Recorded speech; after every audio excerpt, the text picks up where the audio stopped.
In this demonstration, we're going to look at installing VMware's ESXi version 6 operating system. So as we can see here, all I've done is I've put the CD in the CD drive that I downloaded from VMware and burnt onto a CD by its ISO. And as we can see, it's now just loading up our installer files. Now, this is just going to take a couple of minutes just for it to install all these files and load all these files. So what we're going to do at this point, just pause the presentation and return back once the files have been copied.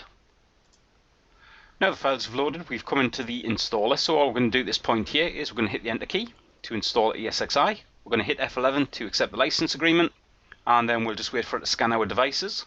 It should pick up one disk because that's all I have in this ESXi host, and we'll select that disk as the install location. So we'll hit the enter key, we'll go with the United Kingdom for our keyboard, and then what we need to do here is if I hit the enter key, as we can see here, I do have to put in a password for the root user account. Has to be complex, has to be a minimum of 6 characters. So all we'll do here, put in our password, they now match, so we'll hit the enter key. It's now going to go away and just do an additional scan, so we'll just pause the presentation and return back once the scan is complete.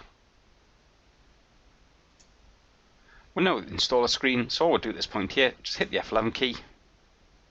That's just going to take a couple of minutes to install ESXi, so we'll pause the presentation and return back once the installation is complete. As we can see, the installation is now complete. All we have to do is just hit enter to do a reboot. This will now do a reboot, and once the operating system comes back up, or the host comes back up, we'll then have an installed ESXi host. And as you can see, it's not exactly a complex task to install ESXi. Perhaps it's complex to configure, but certainly extremely easy to install. And that's the end of this demonstration.